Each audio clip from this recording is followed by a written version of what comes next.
al presidente de la Comisión Bicameral de Fiscalización de Organismos y Actividades de Inteligencia en la Cámara de Diputados de la Nación. Por supuesto, es diputado, me refiero a Leopoldo Moró, quien también es el creador del Movimiento Alfonsinista Nacional, Movimiento Nacional Alfonsinista, así se llama. ¿Qué tal, Leopoldo? Buenas tardes, Adrián lo saluda.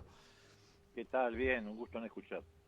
Bueno, ¿cómo está viviendo esta actualidad argentina con estos idas y vueltas entre oficialismo y oposición y a horas de los anuncios de lo que serán las nuevas restricciones, me imagino, en favor de aumentar las restricciones, ¿no? Bueno, mirá, lo vivo como me parece que lo están viviendo todos los argentinos, con una enorme preocupación, porque hemos tenido que enfrentar un desafío nuevo, no solamente aquí, sino en el mundo, y obviamente en el caso de la Argentina, esto agravó una situación que ya de por sí era grave, que era el saldo o la herencia que había dejado el gobierno macrista. Pero bueno, más allá de la preocupación, tenemos la obligación, porque el pueblo nos eligió para esto, de enfrentar esta situación. Y creo que el gobierno nacional ha hecho los mejores y los mayores esfuerzos desde el inicio de la pandemia. Lo que sucede es que esta es una pandemia sumamente peligrosa, contagiosa, presenta diversas caras, y si bien es cierto, en el primer tramo pudimos tener el tiempo suficiente para recomponer el sistema de salud y que nuestros compatriotas que tenían la enfermedad pudieran acceder a un respirador, a una cama, a un terapista, a un kinesiólogo, también no es menos cierto que este rebote o esta segunda ola nos ha puesto frente a un escenario todavía más crítico que la ola originaria, o sea, que la primera etapa de la ola. Sí. Pero bueno, estamos haciendo los esfuerzos necesarios, todos sabemos que el único remedio, entre comillas, es la vacuna, pero mientras tanto, mientras se lucha por traer vacunas, que tampoco es una tarea sencilla, porque estamos luchando en un mundo donde se están sacando los ojos por la vacuna, están especulando políticamente con la vacuna, hay una guerra de laboratorios, así todo la Argentina ha podido meterse en el medio de todo ese pandemonium y somos uno de los 20 países del mundo que está vacunando. ¿Al ritmo que quisiéramos? No. Estamos vacunando de acuerdo a las vacunas que obtenemos. Pero por lo pronto te diría que en no más de un mes vamos a lograr el primer objetivo de la vacunación, que era tener a toda la población de riesgo, entendiendo como población de riesgo los mayores de 60 años hacia arriba, vacunada. Eso ya es un paso muy importante. ¿Por qué? Porque, bueno, esa población de riesgo era la que estaba más expuesta a la letalidad, a la muerte. Pero bueno, ahora el virus ha cambiado la cara y empieza a infectar personas más jóvenes. Así que imagínate las dificultades que hay para ir librando las distintas batallas. Pero bueno, mientras tanto, mientras nosotros luchamos contra el coronavirus, la oposición, particularmente de Juntos por el Cambio, lucha contra el gobierno. Bueno, esa es la pregunta que venía, ¿no? ¿Cómo ve el accionar de la oposición en este contexto? Y si pone a toda la oposición en la misma bolsa o hay diferentes matices. Hay matices entre los que tienen responsabilidad de gestionar y gobernar y los que no la tienen. Lo que pasa es que aquellos que tienen responsabilidad de gobernar reciben los beneficios y lo que el gobierno nacional logra, pero no son capaces de callar la boca de los que actúan como los locos del Capitolio. Entonces, ¿qué se da esta paradoja? El gobierno nacional consigue las vacunas, las reparte equitativamente en todo el territorio y en todas las comunas. El gobierno nacional el año pasado pagó durante varios meses el IFE. El gobierno nacional pagó a más de 300.000 empresas durante el año pasado la mitad de los salarios de todos los trabajadores registrados. El gobierno nacional en estos días está pagando 15.000 pesos a los que tienen asignación universal por hijo, asignación por embarazo, monotributistas de categoría A y B. El gobierno nacional pone los aparatos, trajo los respiradores, y resulta que los intendentes o gobernadores de Juntos por el Cambio, que reciben todo esto, no son capaces de decirle a Macri, a a Burlich, etcétera, bueno, paren la mano, porque lo que están haciendo es criminal. Vos fijate que desde marzo del año pasado, desde apenas inició la pandemia, ¿quién rompió primero la pandemia?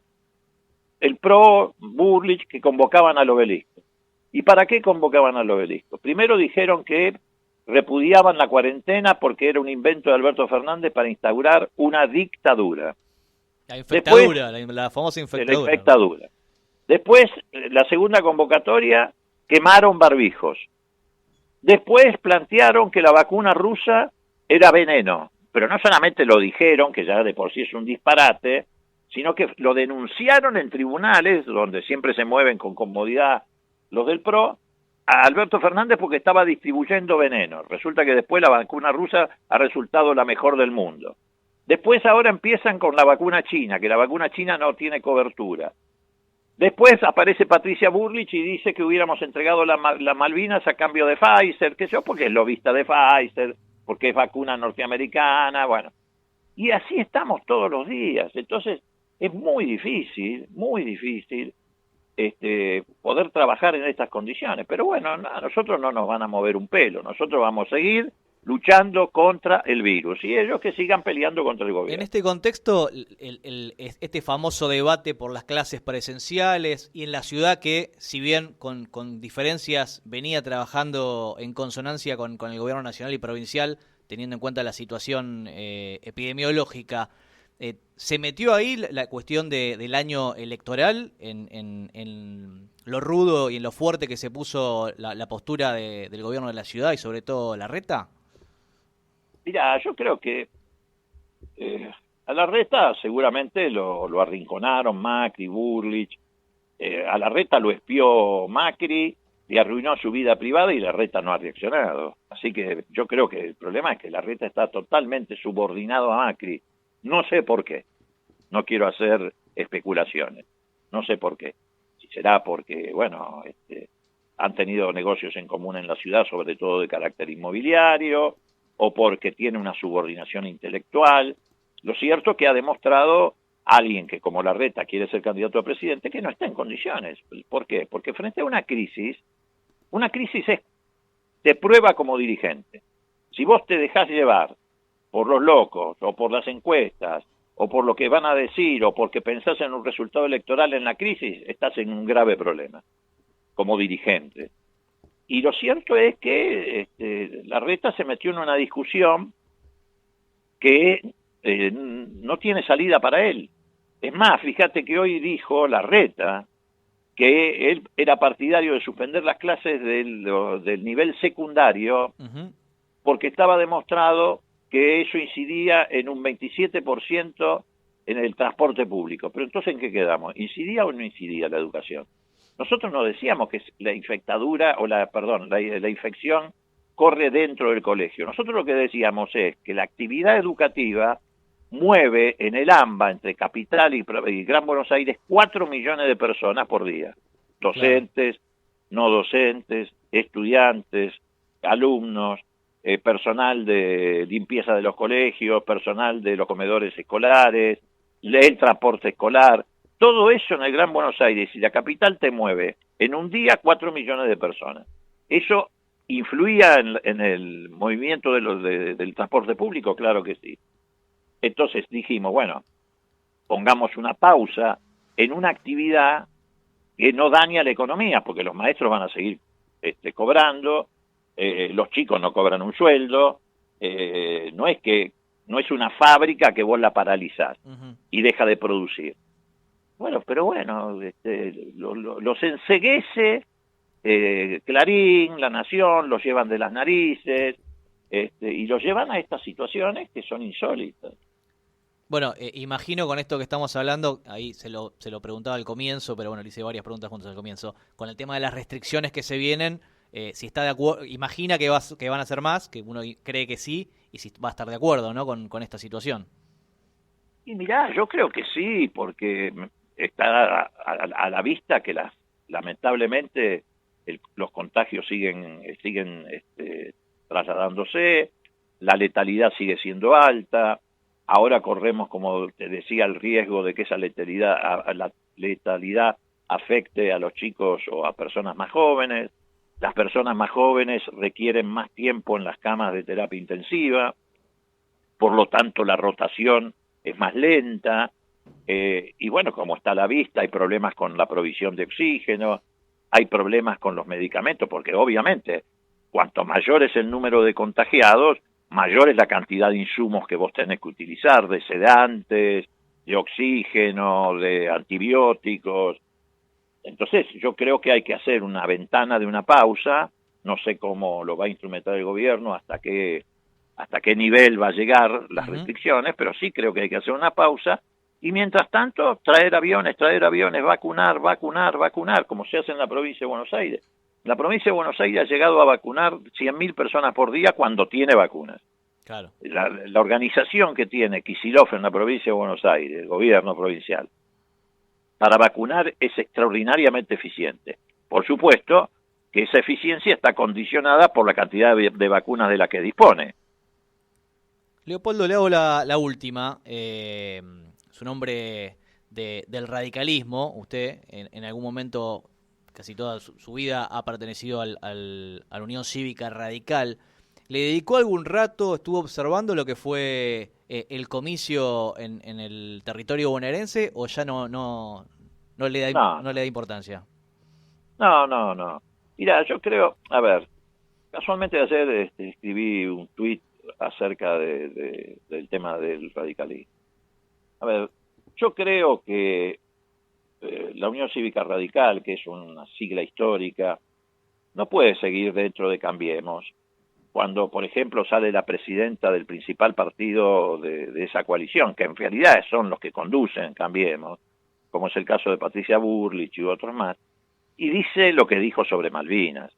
El radicalismo fue el que logró en el plano diplomático en el año 64 una de las victorias, la victoria más importante que tuvo la Argentina, cuando las Naciones Unidas, a instancia del proyecto de la Argentina, del gobierno de Ilia, votaron la resolución 2065 reconociendo el estatus colonial de Malvinas y llamando a un diálogo entre las partes para resolver el problema de la soberanía. No hubo en toda la historia de la pelea por recuperar las Malvinas un hito tan importante. Bueno, ¿cómo el radicalismo que logra eso se va a quedar en una coalición donde la presidenta, de quien conduce realmente Juntos por el Cambio, porque el radicalismo es furgón de cola, dice que hay que entregar las Malvinas a una empresa farmacéutica? ¿O cómo se van a quedar en la coalición de Juntos por el Cambio cuando ha quedado absolutamente demostrado de manera irrefutable que Macri encabezó la construcción del sistema de espionaje ilegal y persecución política que no tiene ningún precedente en la historia democrática de la Argentina? Un partido que siempre se ha ufanado de defender el Estado de Derecho. Es increíble. Que Macri, Bullrich digan esas cosas, bueno, forma parte de su genética, ellos pueden deambular por donde sea, no pagan ningún costo político, pero que el radicalismo sea cómplice de esas definiciones o de esas decisiones, como por ejemplo haber montado una red de espionaje ilegal y de persecución política. A ver, ¿Alfonsín hubiera perseguido políticamente a alguien? No. Duhalde perseguía políticamente, Menem perseguía políticamente. Es decir, ninguno se le ocurrió montar una red de espionaje y persecución política hacia sus adversarios. Y entonces, ¿cómo el radicalismo va a seguir parado ahí? Ya no hay ninguna otra explicación. Yo te podría agregar 20 razones más para no estar en la coalición. La deuda externa, en fin, podríamos hablar de un montón de cosas. Pero creo que estas últimas dos cosas, el descubrimiento y la definitiva, el definitivo conocimiento de esta red de espionaje ilegal y persecución política, y lo que dijo Bullrich, son un límite que si uno lo pasa de la mano junto con el PRO no tiene retorno. Bien, Leopoldo, muchas gracias por la comunicación, un abrazo grande. Chao, que te vaya bien, un abrazo. Un saludo. Ahí pasaba entonces Leopoldo Moró, referente bonaerense del radicalismo, diputado nacional, creador del Movimiento Nacional Alfonsinista.